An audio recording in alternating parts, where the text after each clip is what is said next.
say something I was going to tell you guys before the game, and I had a long talk with the team today. I don't share a lot of stuff when I talk about the team. And I told them after a day off, a day and a half off, and watching uh, literally every tech that the team has gotten this year, including me, I told them that doesn't represent us. And I made a pledge to them. Number one, like I think I've been throwing out 3 games this year. I told them that's not me, and that's not going to happen, and that I have to be the leader of this team.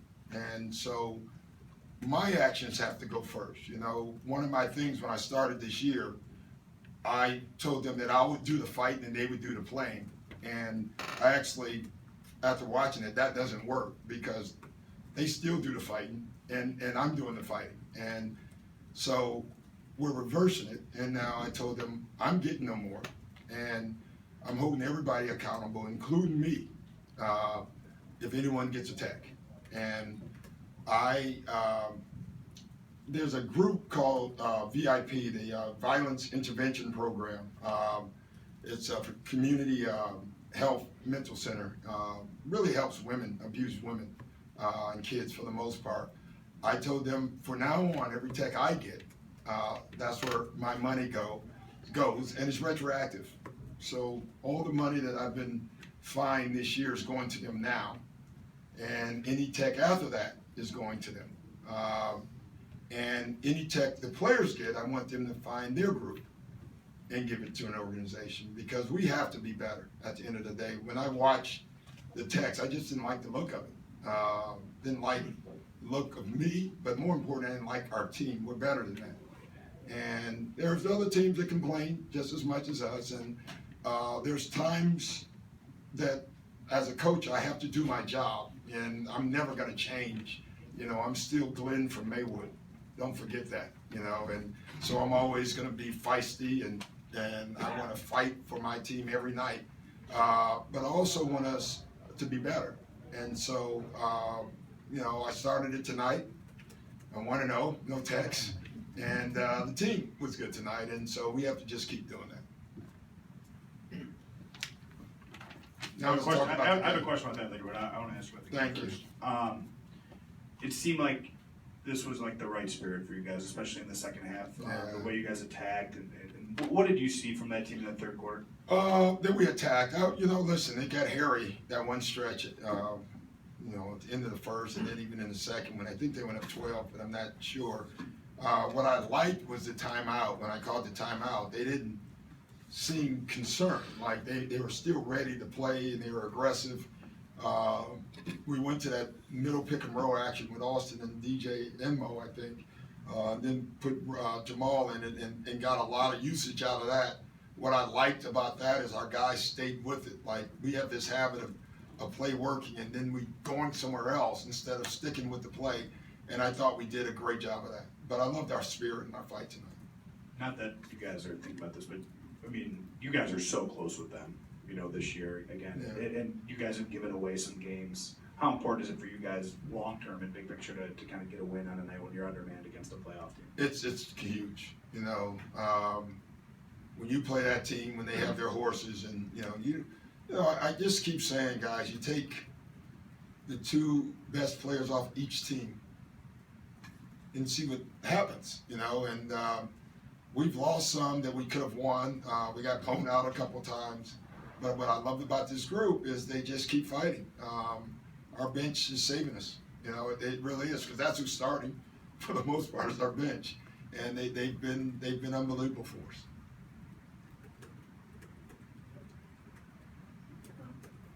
Back-to-back 20 rebound games for DeAndre. Yeah. More than the numbers, just what is his kind of energy? Well, what it says is he's under the basket more. One of the things we thought after coming back from the trip, we had him setting picks and catching the ball at the top of the key too much, and especially in transition. So if you notice, Luke was setting a lot of the picks tonight.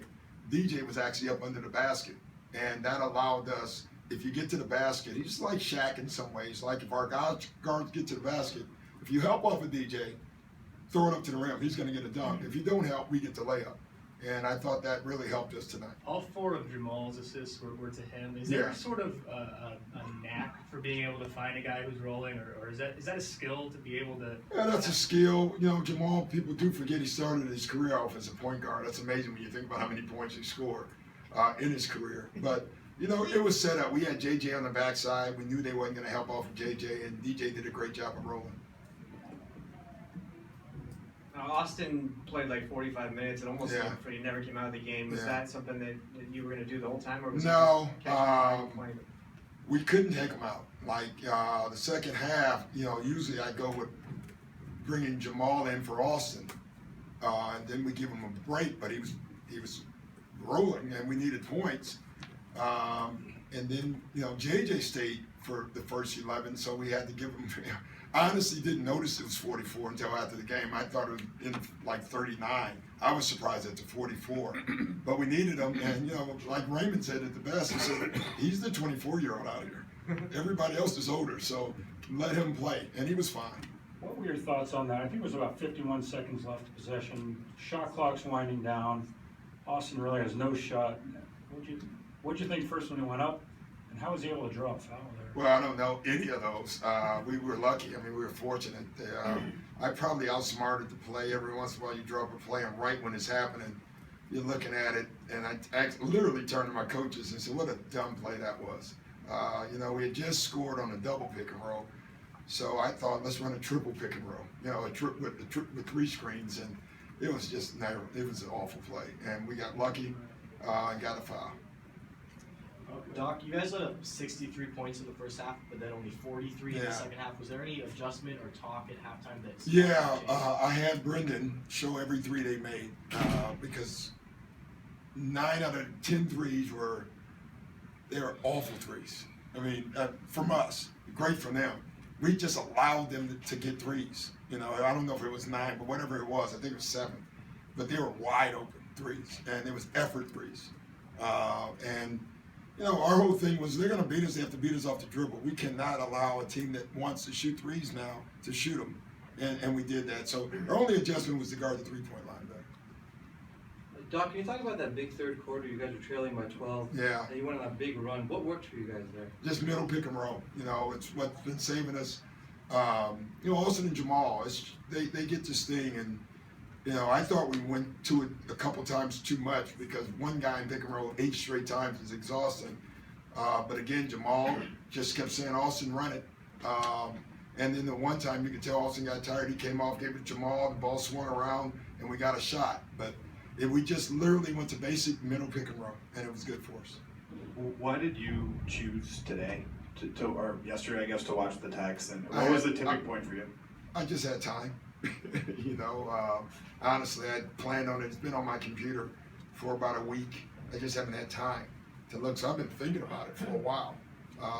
But, you know, I just think with our team, like somebody has to say, I've tried different things, and this what I was trying to do was I didn't like it. It just didn't work. You know, it ended up, you know, our guys are emotional, and then I'm emotional too. I'm emotional anyway. I talk to refs all game anyway. So I just didn't like the look. And at the end of the day, someone's got to be the leader. And so I figured, let's try it this way. And then let's put some cash in it too to see if that works. You know, it may not work, but we're going to try. Are those going to be your fines or the NBA fines? NBA fines. You know, I don't fine very often. I don't think I fined the guy. I don't know if I ever have. Now that I think about it, I'm gonna start finding guys. We need some money. Don't say We that need was some mine. money for the Don't player say that was party. mine. That's it. Thank you guys.